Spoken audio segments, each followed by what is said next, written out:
Good afternoon, everyone. Good afternoon. I see the wonderful panel of guests here. So we'll go ahead and get started. It is 3:41. So I hope everyone has been enjoying the Tulane Advances in Poverty Elimination Symposium this far, and thank you for joining us for this next panel. Can everyone hear me okay? Thumbs up? All right, I see nods. Okay, thank you. I'm Tanya Moore. I'm the Director of Community Engagement for Ochsner Health, and it's my pleasure to serve as your moderator for today. Today, we've heard from several expert panelists on institutionalized and systemic racism, workforce development, place-based initiatives, and guaranteed income. And now we're going to wrap up a little bit about policy change. So if you're joining us, this is Removing Barriers to Policy Change panel. And let me tell you, we have a dynamic group of experts joining us today. I have read the bios and work of these ladies and gentlemen, and I can attest that they have been working to remove barriers and change policies. I can't wait for you to hear from them. So panelists, you ready? All right. Good deal. So I'm going to introduce each person by name and their organization in alphabetical order. That was just easiest. If you can give a brief overview of who you are, your organization, and the work that you do related to eliminating poverty, that would be great. You'll have about 1 to 2 minutes for each of your intros. So I'm going to start with Charmaine, and I'm going to let you say your last name. The Executive Vice President and Chief Operating Officer with United Way Southeast Louisiana. Unmute myself. Thank you very much. I'm thrilled to be here today. And yes, Charmaine Cassiope, I'm honored and privileged to serve as the Chief Operating Officer. And I can tell you that United Way of Southeast Louisiana's mission, which we are laser focused on, is to eradicate poverty in our region. We place a strong focus on policy and advocacy, and I'm pleased to say that I have the enormous privilege of leading that work at the local, state, and federal level. We understand that through advocacy, we cannot in any way as a United Way fund our way out of dealing with the issues that we know could help move the needle and eradicate poverty. We must address policies that drive change at an unmatched scale. Nearly every social or community inequity is rooted in a policy or policies that disadvantage some groups and that benefit others. To achieve our vision at United Way, where equitable communities, where everyone is healthy, educated, and financially stable, we must engage in policy and advocacy and remove the policy barriers that will create opportunity for vulnerable households and our hardworking families across the state. Thank you. Thank you for that wonderful intro. Next up is Dr. Robert Collins. He's a professor of urban studies and public policy at Dillard University. Dr. Collins. Good afternoon. Yes, in my day job, I'm a professor of urban studies and public policy at Dillard University, where I mainly teach and do research on city government and city government administration. I also serve as a political analyst for Fox 8 News. And a quick plug, I'll be on tonight talking about the city of Kenner. We have an election coming up in Kenner, March 26th. And I'm just honored and privileged to be on this panel. When I was first contacted to be on this panel, I was saying, "You sure you have the right guy? I'm a political commentator. I don't really do, poverty. I'm not a poverty practitioner, but I was convinced by the leadership of the school. They said, no, we want somebody to provide some context. So hopefully I can provide some context, especially being with such a great panel of leaders here today, including Charmaine Cassiope, who was my former supervisor for many years when I worked in the federal government. I won't say when that was, because that would date both of us. But I would just say a few years ago, she was my supervisor, and she's a great leader. So I'm just happy to be on the panel. Thank you for that. You'll do great. And next up, we have Stacey Rousseau, she's the policy director for the Louisiana Budget Project. Well, good afternoon. This has been just a tremendous day. Thank you so much to Tulane for putting this together. Been able to tune into so many of these panels and just incredible insights and work being done. As you said, I'm with Louisiana Budget Project. We're a nonprofit, nonpartisan organization that's focused on research and advocacy for policies that impact low and moderate income households in Louisiana. Those can be policies that we want to advance or policies that we want to oppose. So let's be clear that it goes both ways. Our work is focused on producing the research and the reports, but also in partnering with some of the incredible people that I'm sharing the screen with right now to advance those policies. And so we think of ourselves as a think and do tank. Thank you. And next up is Ashley Shelton, the founder, president, and executive director of the Power Coalition for Equity and Justice. Ashley. Hello, so great to be here today with so many of my good friends and freedom fighters in this work. We stand shoulder to shoulder and fight every day. But I'm Ashley Shelton with the Power Coalition for Equity and Justice. We are a civic engagement table and we focus on reconnecting voters to their voice and their power, and that indeed their vote is just that, their voice and their power. We do deep listening in community so that we understand the issues from the perspective of urban, rural, whatever those issues are and how they look differently across our state. And then we move to create policy solutions based on the experiences of directly impacted people.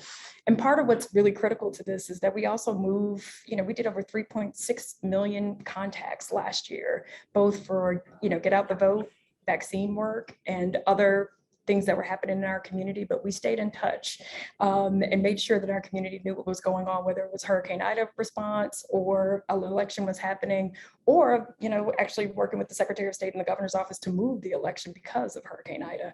And so for us, it's really about making sure that people are connected to their vote and that they can elect folks that will do the work of the people of the state of Louisiana. Louisiana is the second poorest state in the country, and there's no reason for that. And we've got to make sure that we are electing leaders that are going to do the will of the people and not the will of whoever has the most expensive lobbyist. And so we have to make sure that we center people in this work, and we have to get back to a people-centered approach as we think about all of the things that are happening in our state right now. So thank you, and very excited to be here. Thank you for those introductions. I told you this is a dynamic group, and of course, very busy, especially with the Louisiana legislature session being in effect. So for those of you who just joined, this panel is centered around policy and removing barriers to, or should I say for, policy change. So I have a few comments and then questions, and we'll jump right into today's discussion. So just a little background that was provided and through research. So positive policy change is one of the most important actions to reduce poverty in New Orleans in general, and in particular among Black communities. So the purpose of this symposium is to explore innovative ways for reducing poverty among Black New Orleanians. And we'll discuss and explore some of the best practices and policies needed to create change via this group, and then how policy change might happen and the barriers to creating that change. And then one of the other pieces of information recently published, not sure if some of the panel members had a chance to look at the New Orleans Health Department Community Health Improvement Plan for 2022 through 25. Very great information, but also concerning, especially around poverty, affordable housing, and food insecurity. So just three stats I'll throw out there before we get into the discussion to set the stage.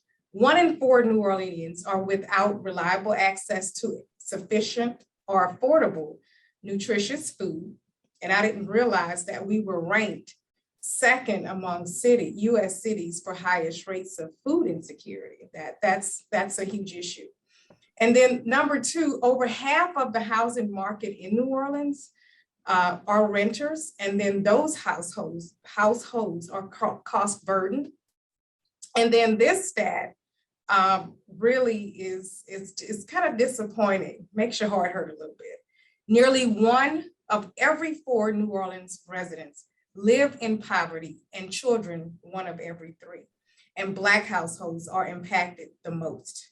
So these issues are systemic in nature, and the cycle would continue unless there are real and effective policy changes at hand, which the plan suggests. So we'll add that link to the Community Health Improvement Plan in the chat in a few, but we're gonna get started. And we're gonna start with Ashley Shelton with the Power Coalition. You wrote a piece and authored an op-ed published in Essence on Hurricane Ida, COVID-19 and trauma. The resilience cannot be a permanent state. And that piece was really urging policymakers to provide federal resources to directly impact people. In this piece, you allude to the term resilient.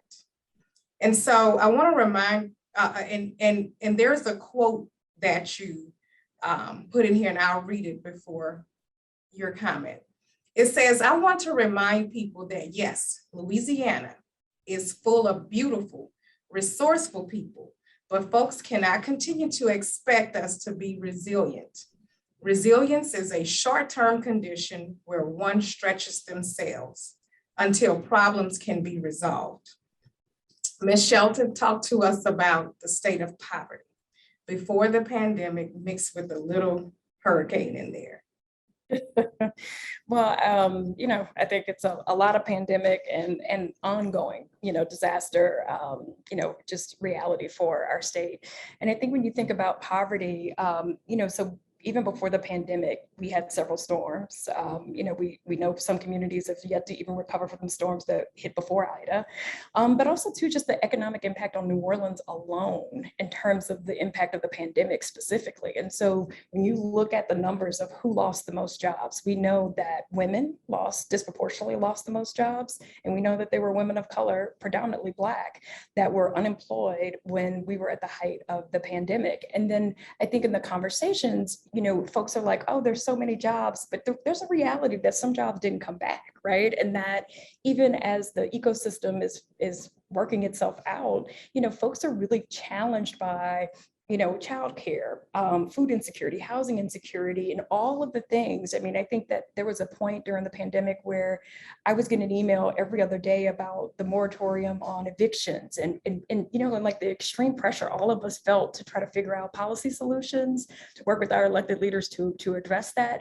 But but I think, part of that op-ed was really focused on this idea that, this is kind of an ongoing state for people in Louisiana, that we're always being faced with being resilient, and and certainly we're supposed to be proud of that, and we are resilient, like I said, beautiful and resilient. However, we have to start looking at and fixing and addressing the problems that cause folks to have to constantly live in an ongoing state of resilience, because we're not using ARPA dollars to push to the ground to make sure that folks can heal and recover from COVID. We're not doing all of the things that we could to make sure that as we think about the levers that we have to address poverty post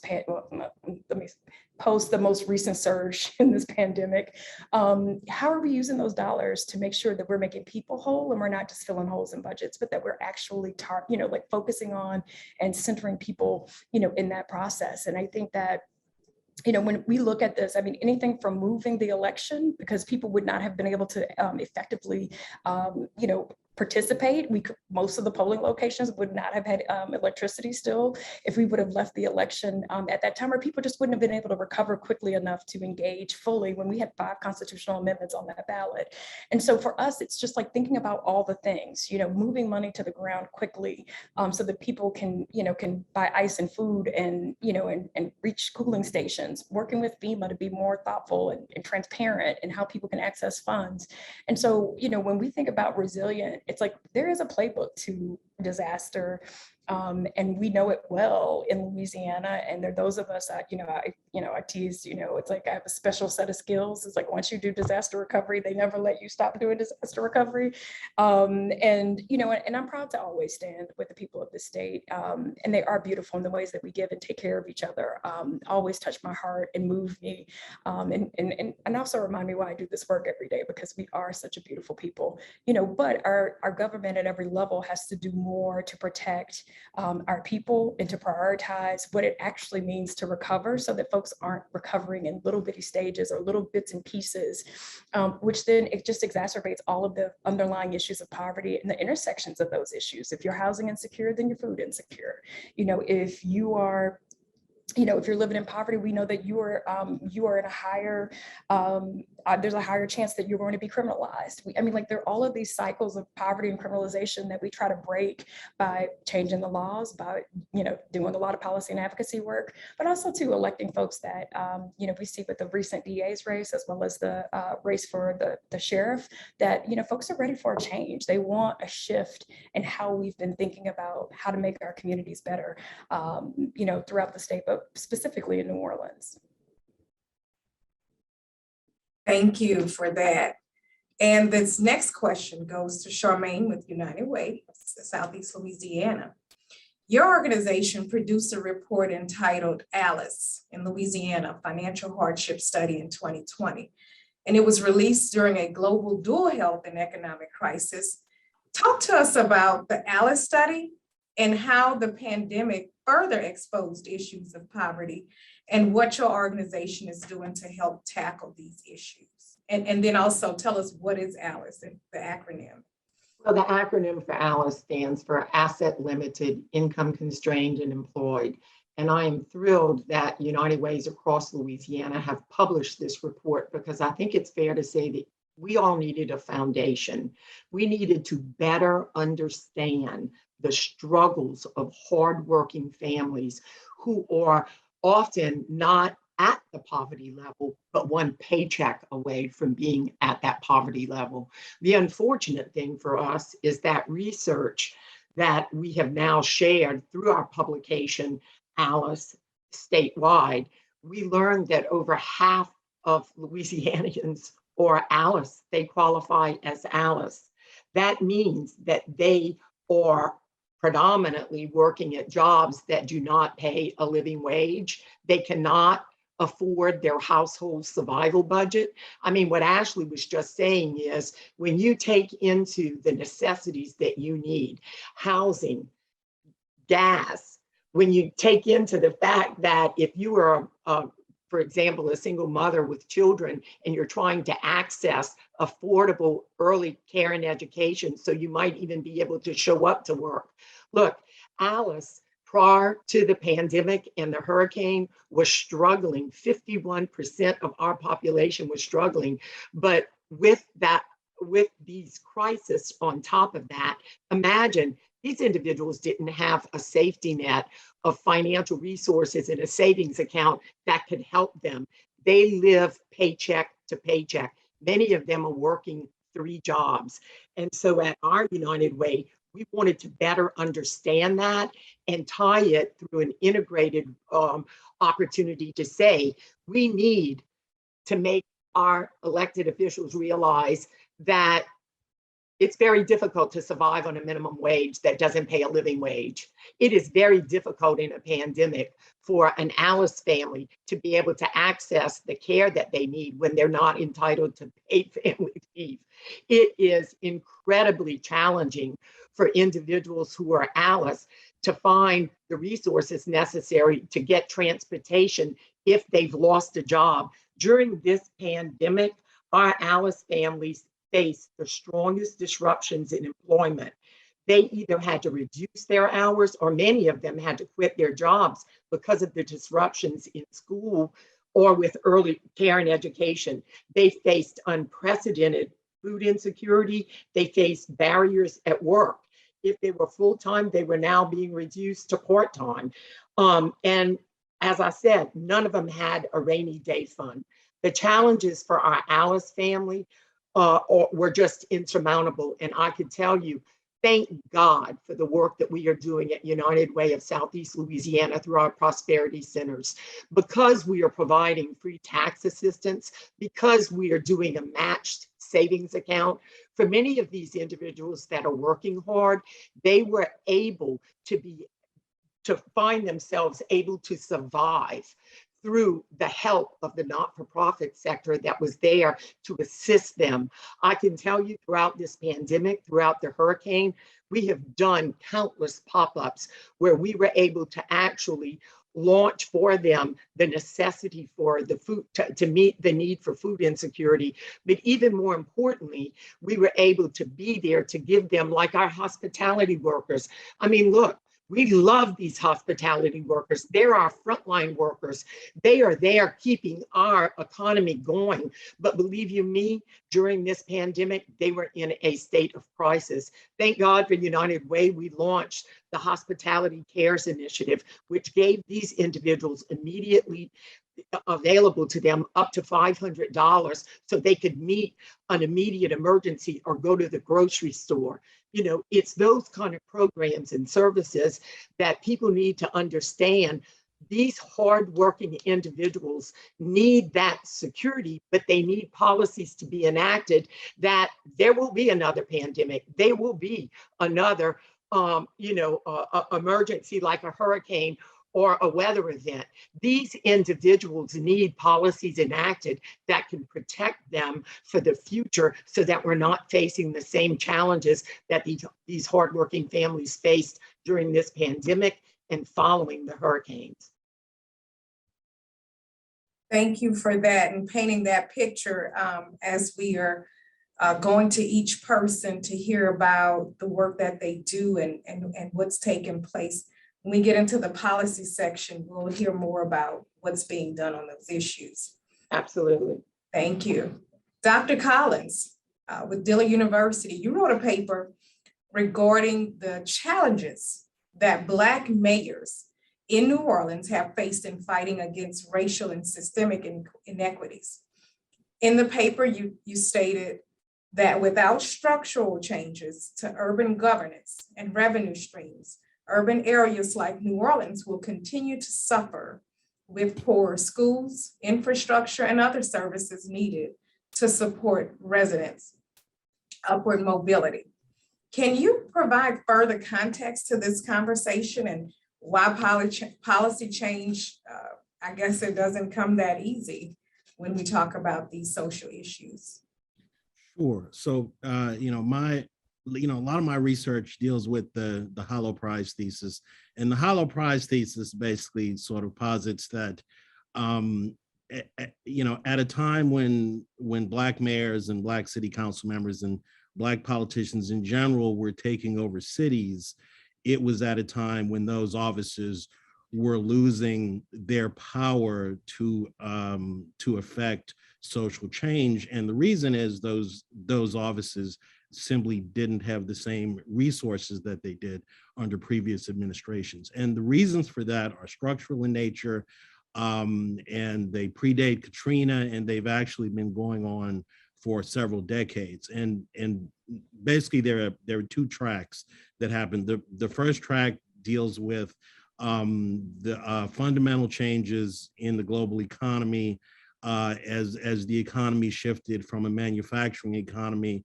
to a service economy. What happened was a lot of the manufacturing jobs and blue collar jobs, a lot of them migrated to the suburbs, a lot of them migrated to rural areas. A lot of those jobs left the country, went to Mexico, et cetera. But really, most of the jobs were simply eliminated due to automation. So a lot of those jobs simply don't exist anymore. They're being done by robots or by or by machines. So of course that hits the poor and the working class, badly. Then secondly, the second track is simply the fact that most cities have been losing population slowly for the past 30 or 40 years. So as cities lose population, they lose tax base, they lose tax revenue, they lose property taxes, they lose sales taxes.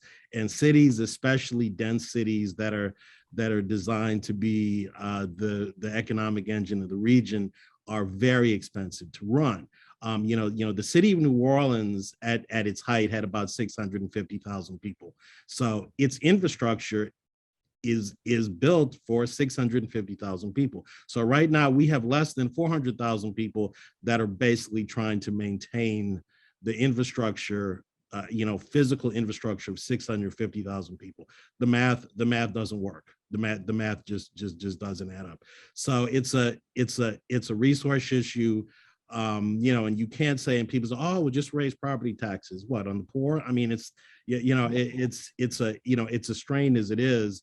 And so, so these are the sort of issues that we struggle with, trying to put policies for the poor, in place when the city, struggles for basic resources, when the city doesn't have the tax base to basically cover, to hire enough police officers, to hire enough firefighters, to hire enough EMTs. So these are sort of the sort of structural issues that we're dealing with right now. Thank you. And I guess I never thought about, when we're doing the census each year, how that, I realize that it is connected to our resources, but the importance of really trying to get folks to fill those out based on the need for resources. So thank you for bringing that up. And I'm sure we're going to hear more about that as well. Next up is Stacey Rousseau with the Louisiana Budget Project. And she's going to highlight a plethora of issues that the state faces. Can you talk about the various reports and data on topics to address eliminating poverty from your organization standpoint? Sure.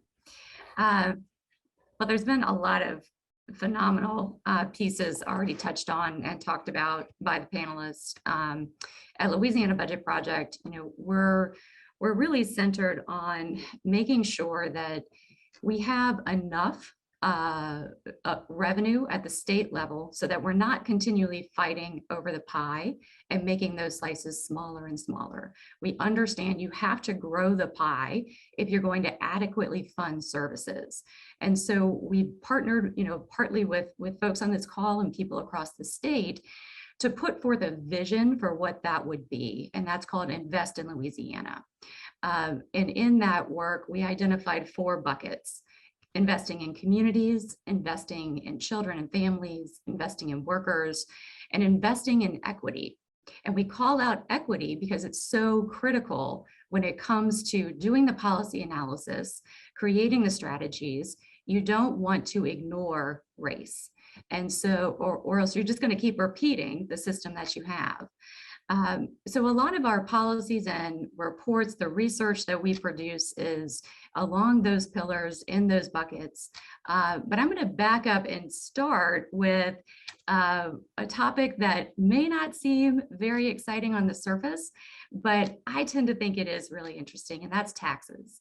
So if you look at the way that we raise revenue in the state, it is upside down. It's what we call regressive. It means that the people who earn the least are paying the highest share of their income in state and local taxes to fund city services, to fund the state. So the bottom 20% is paying about 12% of their income. The top 20% is paying half of that at about 6%.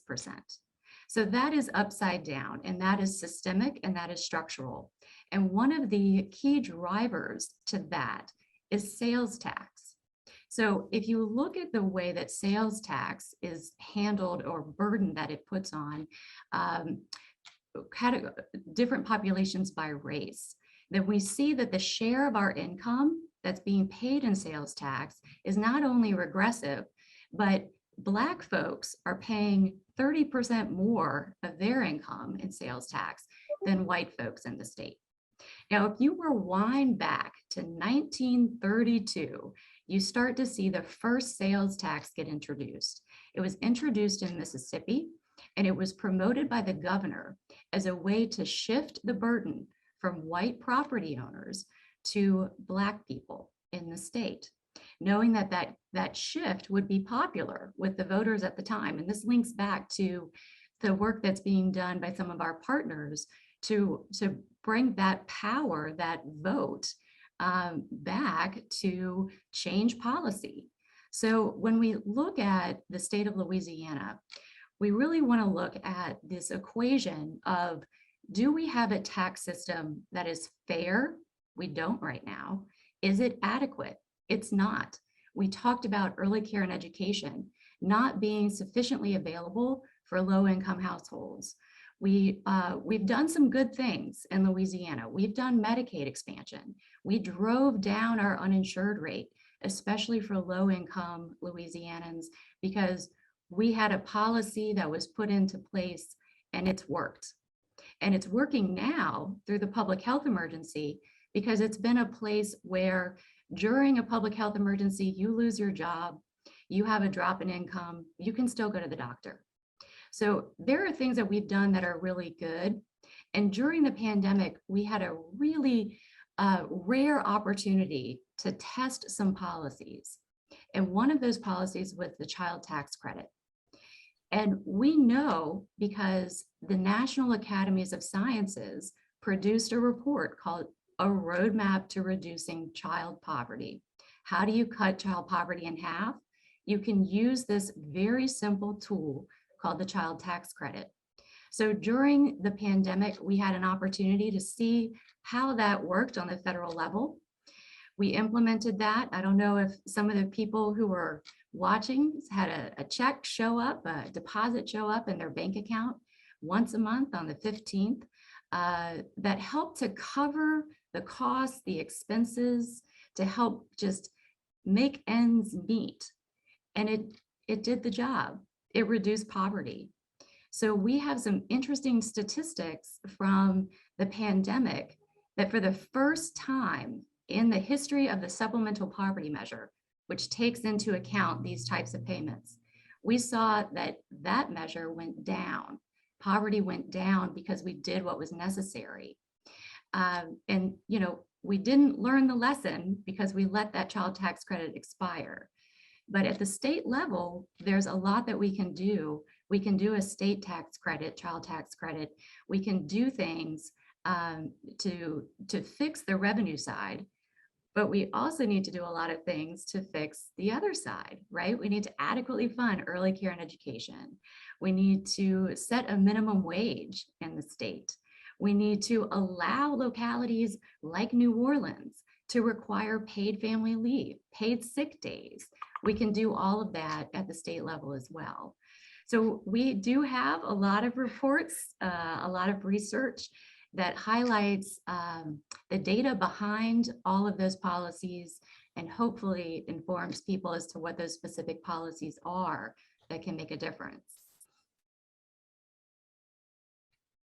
Thank you for that information. So based on a lot of the information just shared, there are definitely a lot of unfair, inadequate policies in place that we need to definitely address, especially that tax piece. That's very interesting. I see that as an opportunity to garner grassroots support and educate communities behind that, because that's something we really need to do a better job of getting the tax information so communities understand what that really means. So thank you all. So I'm going to circle back. Any other comments or additions before we move into the policy section? All right. Tanya, since you mentioned the sales tax piece, I want to take the opportunity to just mention on the policy side that is, as regressive as sales tax is, we have seen legislators this session trying to use the opportunity of one-time dollars that have come into the state to say that they want to cut the sales tax permanently. Well, we would love to see a fairer tax system, but we don't want to shrink that pie, knowing that we need to give teachers a raise, that we need to invest in other parts of the state. And so I do want to clarify for folks that while we know that sales tax are incredibly regressive, it's important that we take a fair approach and not just cut the revenue, but replace it. And so we can talk more about that, but I didn't want that point to get lost. Okay, thank you so much. Let's get into the policies and what can be done. And so we are currently in the first week of the state's 2022 regular legislative session. And even with my organization, we've reviewed at least over half of the 800 bills that were pre-filed. And let me just tell you, there are some very concerning pieces of legislation. I'll throw this one out, House Bill 747. I have a dream speech. Go look it up. There are also some that are positive. And so can you share insight on the pieces of legislation that we should be watching, advocating for, or against that would help reduce or eliminate poverty in Louisiana? And then I'll just add this as well. It's time for advocacy groups to start going back to the Capitol. That is something that has been missing over the last year and a half or 2 years. So hopefully we can see more people advocating and reaching out. So Charmaine, I'll start with you. Well, I appreciate that. And I can tell you, I am a strong and stellar advocate for increased investment in high quality early care and education. We were successful last year in getting some resources as it relates to being able, while we were capped at $20 million, we were able to get additional resources tied to the sports betting. But I am actually thrilled that our governor, and I think strong bipartisan support from our legislative delegation, both in the House and the Senate, we have the unique opportunity this year to realize unprecedented investment in high quality early care and education. And we are asking for $94 million to be made available to early care and education. And we're going to be working tirelessly to make sure that that happens. I would also like to say that we have advocated repeatedly at the United Way for eliminating pay secrecy. I don't think it should come as any shock to anyone listening to this symposium that Louisiana leads the nation in how unfairly we pay women as opposed to men. We have been fighting for this, and I can tell you Louisiana continues to have the highest wage gap. In 2019, men in Louisiana who worked full-time year-round earned an average of $51,000, while women earned close to $37,000. I believe wholeheartedly that we can get this done, and we need to work very closely with our champions. I do know that equal pay legislation has been introduced by Kyle Green. That's House Bill 219. I can tell you we're going to be championing and working very closely with our champions on raising the minimum wage. Establishing a living wage is critically important. There are at least 3 bills that are currently introduced, but I'm sure other bills may be introduced for raising the minimum wage. I can tell you, given what we've gone through in the last 3 years, increased investment in mental health and trauma-informed care funding is a priority for us. I don't think anyone doubts the fact that living in poverty has a link to both poor health and increased risk for mental health problems in both children and adults. Poverty causes serious problems, and we need to make sure that we are expanding the resources and the funding to make sure that our citizens who are trying to recover from this pandemic and the stressors that they are having, that we increase investment in our trauma-informed and mental health care.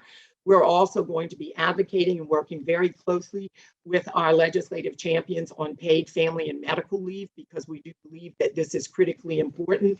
In fact, I was in Baton Rouge earlier today. I'll be working with Representative Barbara Carpenter, and hopefully we can make progress on that, because it is essential for us to understand, given everything we know firsthand following this pandemic. We want increased investment in workforce training. According to the United Way's Alice report, over half of Louisiana households aren't earning enough to cover their basic needs. And we know that we must increase opportunities for them to get and expand workforce training opportunities. We're also big supporters of STEM education and careers and advancing that, because we know that those are great opportunities, especially as it relates to women entering the STEM fields. So we will be working on that as well. But my colleagues here, I think we're all partners in crime, every one of us on this panel today. I cannot shout out enough what it means to be part of a collaborative working in partnership with you, because like many of you on this panel, the United Way of Southeast Louisiana dedicates its commitment to diversity, equity, and inclusion. And when you're looking at health equity and you're looking at equity across the board, that's going to serve our Alice families. We are all working in partnership to make sure that we advance that.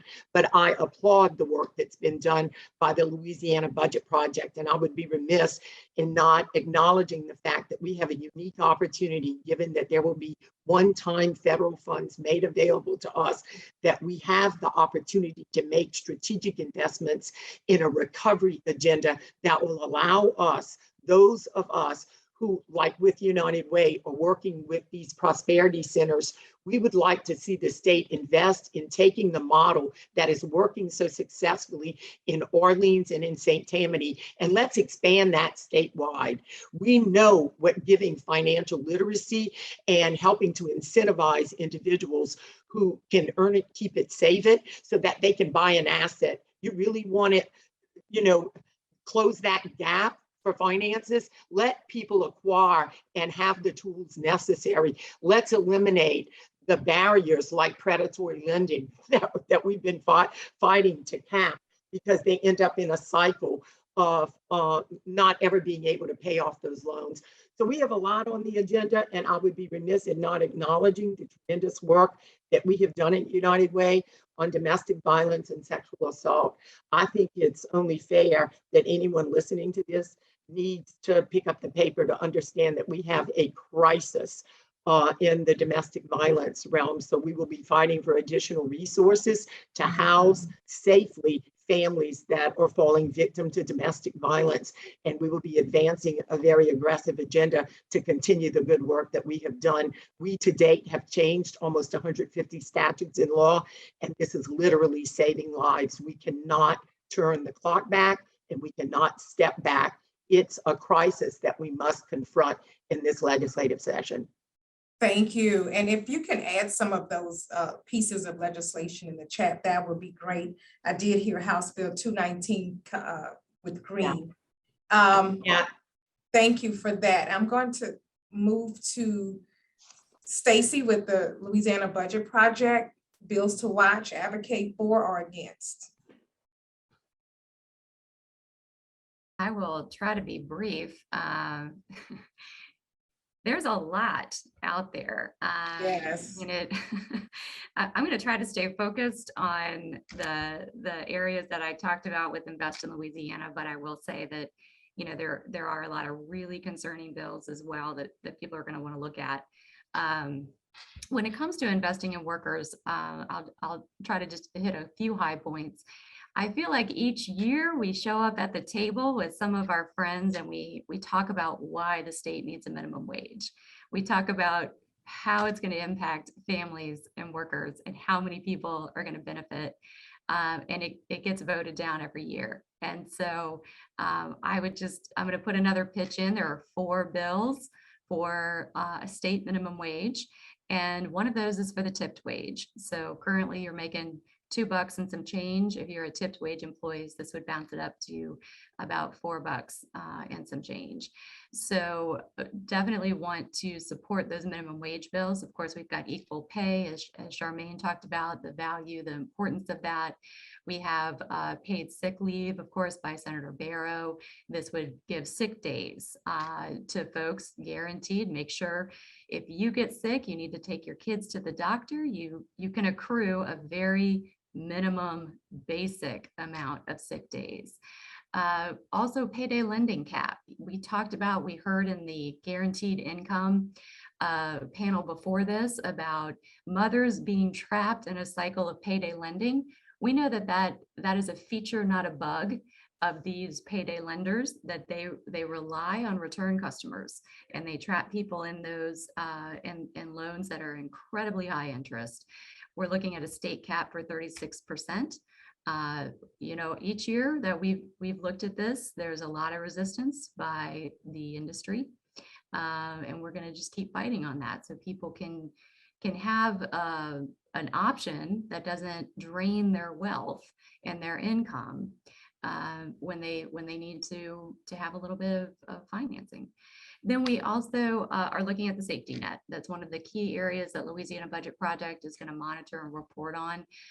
There is no reason for work requirements in a safety net program. They do not work. They lead to people who are eligible losing their benefits, and it's just a really poor policy choice, and we are seeing that come back. We're also seeing some good things on the safety net side and taking off the time limit for TANF benefits. So just a quick little bit of history. Louisiana has one of, if not the lowest poverty to TANF ratios or TANF to poverty ratios in the nation. This means for every 100 families who qualify for a cash payment in TANF, we currently provide 4 of them with a cash payment. And so what we want to see is, of course, we know that it works. We know that cash payments work to lift families and children out of poverty. So we want to strengthen that program. I'll stop there with one other mention that Charmaine talked about. We are going into session with 3.4 billion with a B that can be allocated in one-time dollars. It's a mix of budget surplus, budget excess, and ARPA dollars. And so if you want some ideas for how that money can be spent beside going into the uninsured insurance trust fund, or unemployed insurance trust fund, and subsidizing businesses, something that can be done outside of a bridge fund that isn't really on the horizon, something that can be done now to help the people who have suffered through COVID. I dropped into the chat the recovery agenda. This is in partnership with folks across the state, including some of the programs you heard about from Charmaine and the great work of the Power Coalition. Okay, thank you for that. And yes, these are great bills to make sure that we're watching and advocating for, because these are definitely needed to help address poverty in Louisiana. Dr. Collins, are there any pieces of legislation that stand out to you? Okay, so because of my analyst role, I'm not allowed to endorse or advocate for specific pieces of legislation, because I may have to comment on them later on television. It would create a conflict of interest for me. But I will associate myself with the comments of my colleagues on the panel and say, in general, I certainly support their efforts toward greater equity and balance in budgeting procedures, and you know, and I would tell the voters this: please stay engaged in this session, because I think the problem with this session is that a lot of time is going to be taken up with culture war issues that, you know, and that's because, you know, I can tell you, you know, my legislator, other legislators, that's what they seem to be obsessed with, those culture war issues, CRT, don't say gay, you know, et cetera. And a lot of legislators are not really focused on these anti-poverty measures. So we're going to need the voters to remind them that there's an election coming up in a couple of years, and they're going to be watching what they do in this session. So I would caution everybody to please stay engaged, because if you don't stay engaged, you're going to see some strange things happen in this session. Thank you for that. And we don't want you to risk your evening work. So I know Ashley has lots of. I was about to say, I have plenty. Lots of all of this time. So Ashley, I'm going to turn it over to you, because I know you advocate a lot for, and several that are against for bad pieces. Yes, there's so much happening. I would be remiss if I didn't start when we talk about, we're talking about poverty and addressing poverty. On April 30th, the citizens of New Orleans will have the opportunity to vote on a millage that would address early childhood issues for working families.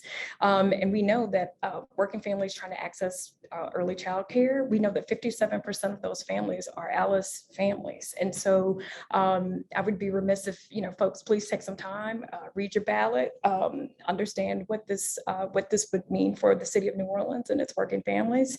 But that's certainly, something that we're supporting at the local level.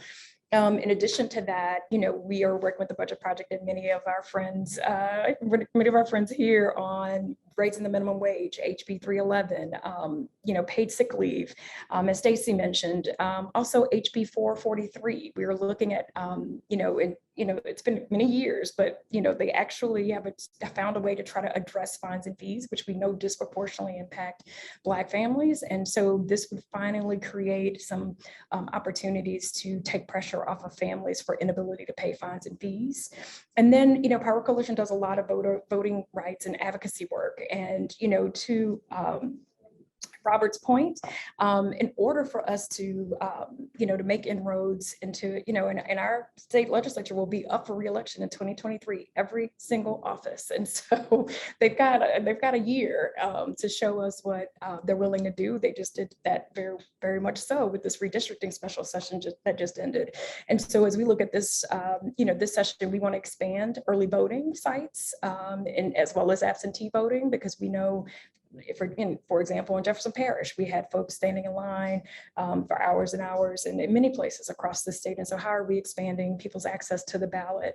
Modernizing the emergency election planning, it's HB 680. And so we're talking about what do we do in times of disaster? Are we really going to convene the House and the Senate to be able to vote on what's going to happen when, a storm is approaching as it relates to elections specifically, and we're also, moving to understand how can we address the voting issues faced by people with disabilities and how and what ways our polling locations are not serving them in many of the ways that they could. And so for Power Coalition, we're working on voting rights, economic opportunity, criminal and juvenile justice, housing justice. You'll see a lot of housing justice bills. This legislative session, Mandy Landry has sponsored a few. The HB 160 comes to mind, where they're trying to give renters more rights and protections as we kind of face, the economic realities following COVID with gas and inflation. I mean, the realities of what's happening to our families is unbelievable. And we have to be able to think about how are we protecting people and putting people first, because again, these are folks in our community. And I think, we're also opposing a good bit of some criminal justice bills, right? That we're supporting some, opposing others that, they want to respond to crime in our communities with just police and punishment. And we have to have a real conversation about the fact that the exacerbated issues from Hurricane Ida and this ongoing pandemic have hurt our families tremendously. And this idea that we want to disconnect crime from the realities of the families and people in our community, you cannot do it. And so, we have to think about what is that continuum of care that we're offering to our communities that, my good friend Charmaine does really well through the United Way and other partners. Like, what's that continuum of care look like? And that we can't just punish our way out of crime. We actually have to start making people whole and moving and lifting all boats as we try to recover our economy and our communities. And so I tried to say that really fast. No, that's great. That's great. And we'll try to get those House bill numbers in the chat some way. And with that, I did receive a note to start the question and answer section. And I'm going to ask if there are any questions in the Q&A function. I know I was trying to keep Right, up? but there's one that popped up that makes that I'm happy to answer about. Please address the challenges with educating and involving affected families. Okay, let's start there. Advocacy efforts and yes, we are all affected. And one of the things that we do a lot of work with is, like I said, reconnecting people to the power of their vote and their voice. And I think affected families are, they are showing up. They are a part of this process. They understand that they've got to come and fight and make the case for why they need support for early childhood resources, why they need support to address fines and fees that are disproportionately impacting their families. And so we do a ton of education work. United Way, the Budget Project, and so many of our so many of our partners, the Greater New Orleans Housing Alliance, they are out there talking to and building a base of people that are directly impacted by all of these issues. And they understand the power of their voice in ensuring that their legislators do the right thing. And we saw that, we had thousands of people participated in redistricting and had their voices heard. And they are pushing on their legislators right now to sustain the governor's veto on the congressional map. And so there is this, this turning of, not turning up the tide, because I think people have always been pushing to advocate for the best things for themselves and their families. But I think that this disconnect, Charmaine hears me say this all the time. I feel like when I'm in community, we agree on more things than we disagree on. And then when I go to the Capitol, I feel like I'm in another world. And so we have to bridge that gap between what is real in communities in our state versus then what happens when we go to the Capitol, and that huge disconnect that they don't even understand what's happening, even when you have groups like the Louisiana Budget Project presenting them with a profile of all of the things happening in their district. And so, and so I do think that we're seeing more people. I am happy to say that many of us, everybody on this platform, we have been at the Capitol, we have stayed at the Capitol, even in the midst of COVID, we have stood and fought, and we are continuing to bring people together, and they will be out en masse to continue to fight, especially given some of the egregious bills that are in here. I don't even remember the bill number, but there's one that allows, folks to have justifiable homicide of people that are rioters. And I asked myself, well, what's the difference between a protester and a rioter? And as a Black woman that certainly has protested many things in our state,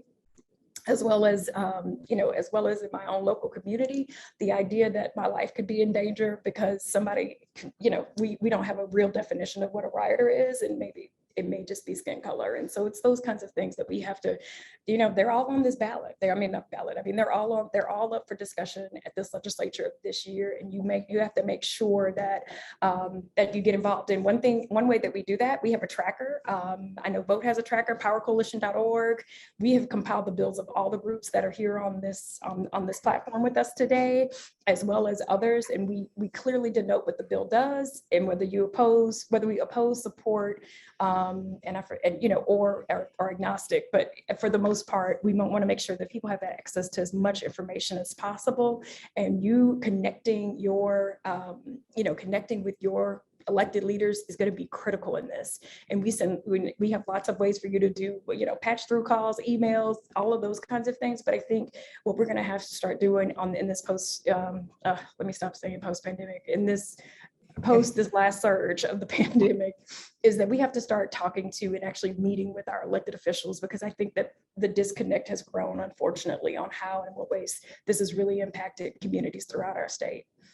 Thank you for that. And yes, we do have to continue to put pressure on our legislators who we elect, and even challenge them to start hosting more town hall and community forums or some type of way for outreach. That's great. Let me go back to a question that was posed in the chat feature, the Zoom feature from earlier, and that is, do you believe it is possible to solve poverty in the capitalist system, or should we be focused on reorganizing the political economic system to be more socially oriented? Anyone want to take that? Well, I would say yes. I mean, it's possible because our capitalist system is not a pure capitalist system. It's a regulated capitalist system, and it has some socialist parts to it. I mean, all social benefits programs are basically socialist programs. So it's not a pure capitalist system. I would say yes, and I would tie that into another question here. I say, what is it about the Louisiana political climate that makes policy change to advance equity So challenging, is it racism? Is it political conservatism, industry influence, other factors? And of course, the answer is yes. It's all of those things. It's all of those things in that question.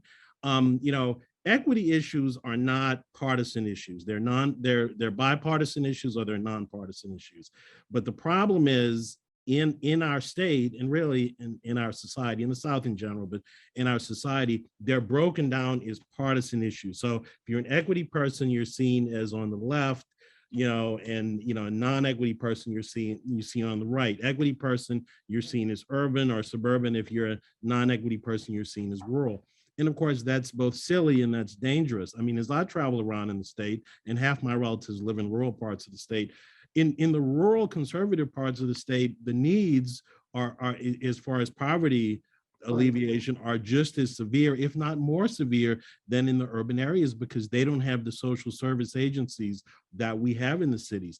And so, you know, we've basically allowed our politicians to basically play urban against rural for, you know, for political purposes, and that's dangerous and that's destructive. So, you know, one of the great things, I think a lot of it is public education and public information, and obviously being an educator, I'm biased, so, you know, I do believe in that. But and so I think that's what's great about this panel and about this organization and about this school, is that, you know, we have to do a better job of educating people. These are not rural versus urban issues. I mean, poverty issues, equity issues, you know, affect rural people that live in conservative rural areas just as much as they do in urban areas. So I think we have to do a better job of breaking down this you know, this ridiculous partisanship that says that if you're conservative, you cannot support equity issues. If you're conservative and you don't support equity issues,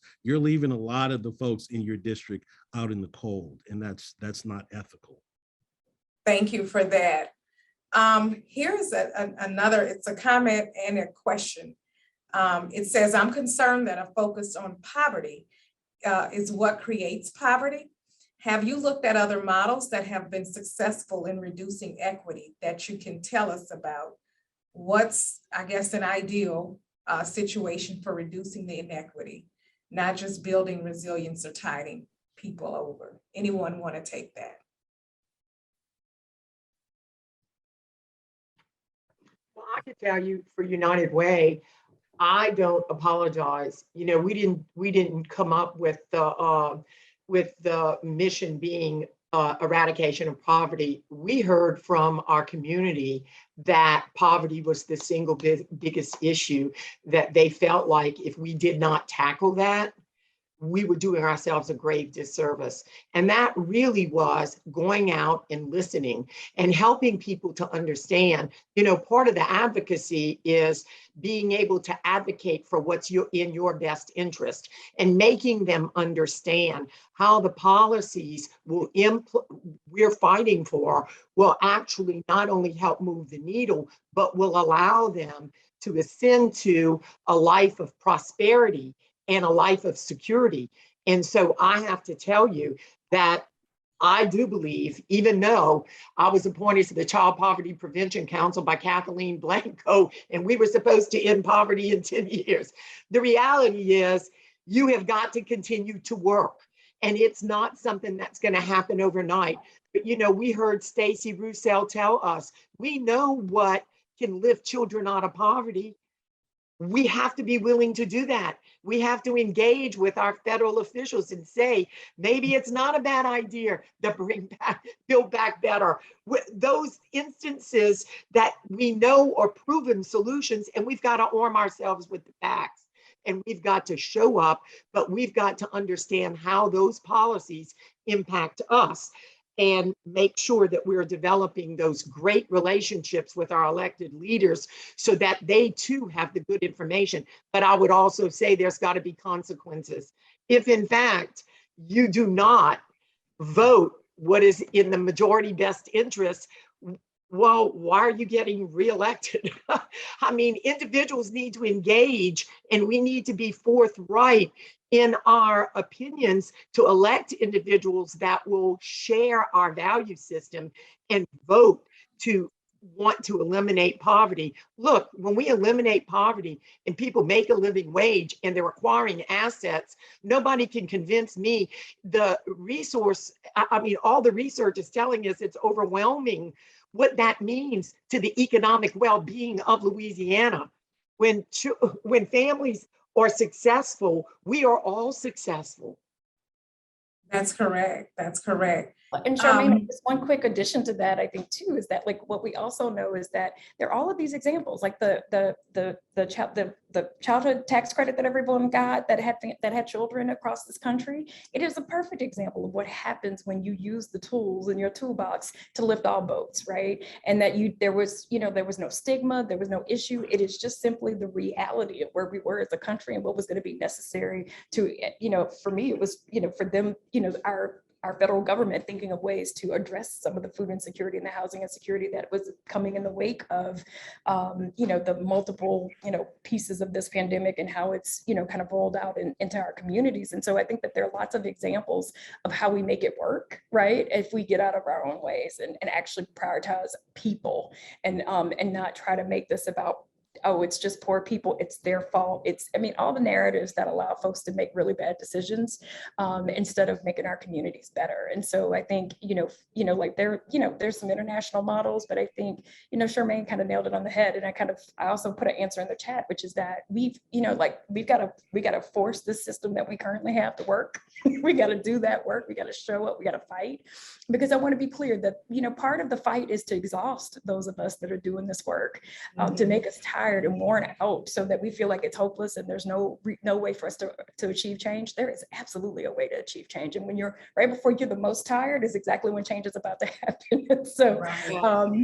yeah, but I'm hopeful. And I think that the other piece is, is that, and yes, I think that we're going to have to look at some more longer term reforms that really address the fact that the system is broken and it doesn't work. And that, oil and gas has more power in our legislature than the people of this state. And that's problematic. 80% of the people in our state want to raise the minimum wage. And there's not enough will in this legislative body to pass a living wage. Our state didn't even have a minimum wage, right? So there's so many examples of how, we have to build political power, and we also have to do the work of creating those examples that we know will make a difference in people's lives in real ways.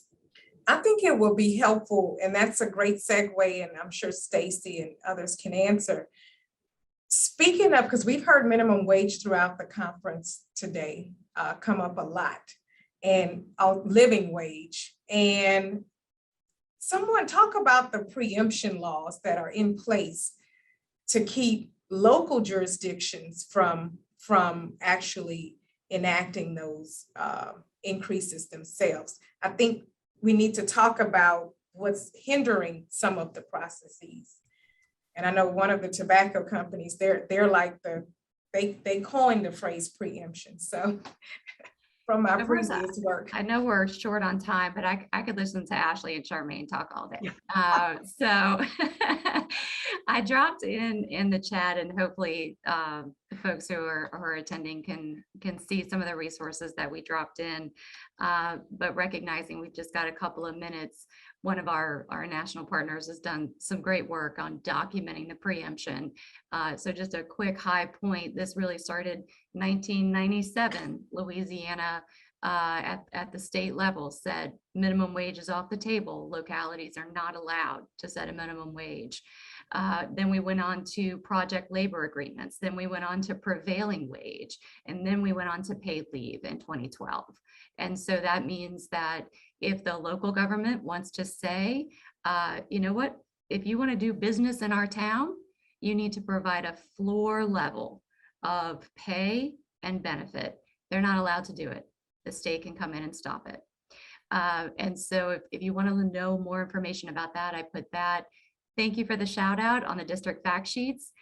For folks who want to get informed, drop that in the chat as well. We have a 2-pager for every legislative district in the state, gives you the demographics, but it also gives you the benefits of the safety net to everyone that's there. So how many folks are getting SNAP? How many folks are on Medicaid? And so let's not let legislators vote that's not in the best interest of the people in their district. So I'll leave it if you guys want to talk more, Okay. but those laws have been stopping us for too long. We have 1 minute. I knew this was going to be a fruitful and ongoing conversation, and we want to get so much information in. One last comment from anyone before we close out? I just Get wanna- involved. Voice to this. I just want to say thank you, since we're in the International Month of the Women of the Woman. Thank you for allowing me to be on a panel of 4 brilliant and powerful women. Thank you for joining us. Yes, And I and heard get involved. Get involved. It's so important. And, you know, we're out there, we're at the Capitol every day fighting this fight. But for every citizen that comes along to make comment, it makes such a difference. And so please join us. We've got fact sheets, we've got talking points. And so whatever it is that you want to say or get involved with in this process on any piece of legislation that you're interested in, we're happy to connect you with the organization that's supporting or, you know, trying to help people understand and engage with that legislation. So please just reach out. I'll make Thank a you. quick plug for the Daily Dime. If people want to stay informed and engaged, go to our website, sign up. You'll get a daily email with the news that's relevant to the work we're doing. All right, well, we're gonna have to wrap up. Thank you so much. Thank you to the audience, and of course, Dr. Broussard for helping to put this great panel together. Now we have work to do, and we're signing off. We have a lot of work to do. Thank you for having us. Thank you.